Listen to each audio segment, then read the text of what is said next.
फैजल खान चर्चा में आए। जिन बच्चों को हमने पढ़ाया है आज भी उनके लिए खान सर हैं और कल भी खान सर हैं। हमारे ससुराल वाले हमको फैजल खान कहते हैं। जो हमें ससुराल पक्ष का समझता है, जो जीजा मानता है, वो फैजल खान कहते हैं। आपको हमारा रोशन सर का इंटरव्यू कैसा? रोशन सर से एक बात पूछते हैं, उन्हें बुरा नहीं लगे तो जिस समय उनको पॉडकास्ट में आए थे ना, उस समय उनको नेपाल जाना चाहिए था।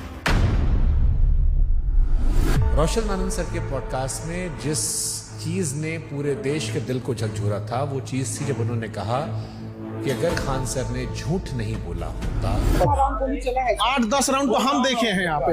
FIR नहीं होता तो मेरा भाई नेपाल ही जाता तो मेरा भाई जिंदा होता। सब कुछ छीन लिया गया खान सर के एक झूठ से। 2 जून को कि ये स्टेटमेंट नहीं देते कि गोली चला है तो हमारा भाई पटना में ही रहता। क्या हम इतने बेवकूफ हैं जो नेशनल चैनल पे आके गोली नहीं चली रहेगी हम बोलेंगे चला है? सिंपैथी होती है कि जब कोई जेल चला जाता है या कोई दुर्भाग्यपूर्ण घटना हो जाती है। प्रिंस की मौत के लिए आप जिम्मेदार हैं। आप बताइए कैसे जिम्मेदार? हम इस घटना का दोषी फैजल खान को मानते हैं सर।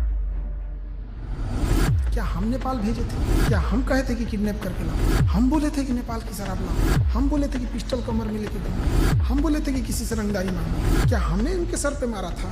ये बहुत सेंसिटिव विषय है क्योंकि प्रिंस अब इस दुनिया में नहीं है। अगर ये फैक्ट गलत होगा, देखिए ये बात बोलना नहीं चाहिए। ये हम कुछ FIR ले आए हैं। प्रिंस के ऊपर 2 किडनैपिंग का, 3 आर्म्स एक्ट का। मृतक व्यक्ति के बारे में आप ये बातें क्यों बता रहे हैं? क्योंकि उनको पुलिस दूसरे केस में भी ढूंढ रही थी। ये वो FIR है जिसकी वजह से देश छोड़ के जाना। और इतना ही नहीं, एक और केस हुआ उसके बाद। और एक चीज वो बहुत बड़ा गलत छुपाए हैं। खान सर पर देश कैसे भरोसा करे जब उनके खानदान के लोग उन्हें भरोसा नहीं करते? उनका चाचा उन्हें कह रहा है कि गद्दार आदमी है, बेगैरत आदमी है। अरे वो चोट्टा हमारा चाचा नहीं है, एकदम 1 नंबर का फराडियर आदमी है। अवध ओझा सर उन्होंने कहा कि आपने 1 लाख करोड़ रुपए का नुकसान कर लिया। 1 लाख करोड़ से नीचे वो बतिए नहीं करते हैं। बहुत राजा बनने का उनका क्वालिटी बताते हैं। 2 जून की घटना के बारे में वो लोग ज्ञान दे रहे हैं जो वहाँ से कई किलोमीटर दूर थे। फिर आपको 40 दिन बाद सेक्रेटरी बिल बाहर थे। 20 तारीख को हमारी जमानत मिल जाती। हमारी कैसे लेट हो गई हम बताते हैं। आपके पास 2 आधार कार्ड है। आप फैजल खान के अलावा अमित सिंह भी हो। जबकि हमको ऐसे लोग हमको अमित सिंह का के बुलाते हैं। लेकिन 2 आधार कार्ड है सर उसका। इस पे तो जाके केस कर देंगे, जमानत खत्म हो जाएगी। जब आपको पता चला कि रोशन सर जेल में गए, आपने FIR क्यों नहीं वापस लिया? जो कानून नहीं पढ़ा है वही बोल सकते हैं। जनाब कश्यप से कहना कि जबान खींच लेंगे, थूकेंगे, तलवा चाटती हो, ये करती हो, वो करती हो, थोड़ा ज्यादा नहीं था? बेटी का जिक्र करना ये खान सर का बिलो द बेल्ट था। ज्यादा था ही। उसने भी उधर से बोला था 2 कौड़ी का, लेकिन उनका चैनल ने मेरा घर दिखा दिया। मतलब आपकी प्राइवेसी।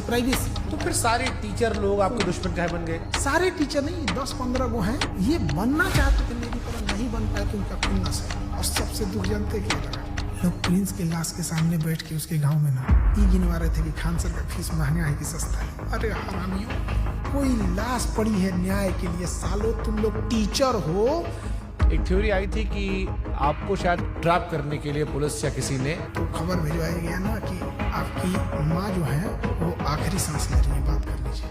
आजाद भारत में पहली बार किसी इंसान को गिरफ्तार करने के लिए इतना जी जान लगाया गया था, चाहे मीडिया हो, टीचर हो, प्रशासन हो। आप रक्षाबंधन मनाते हैं, त्रिकोण लगाते हैं, लेकिन ईद नहीं मनाते उस तरह से। और ये सब मार्केटिंग PR का हिस्सा होता है। मेरे जीवन में बस एक ही कमी है, मेरी बहन नहीं। तो हम शुरू जब किए थे तो 5 ही राखी होती थी। 1000 राखियाँ एक दिन में हुई है। एक सवाल आया, खान सर गरीबी बेचते तो अमीरी बेचे।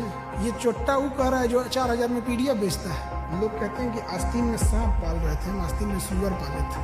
आप दिखाते हैं कि आप प्रोग्रेसिव इंसान हैं, लेकिन आप पिछड़ी सोच के आदमी हैं। और इस बार भी उनके धर्म का, बुर्के का, ये सारी चीज आया।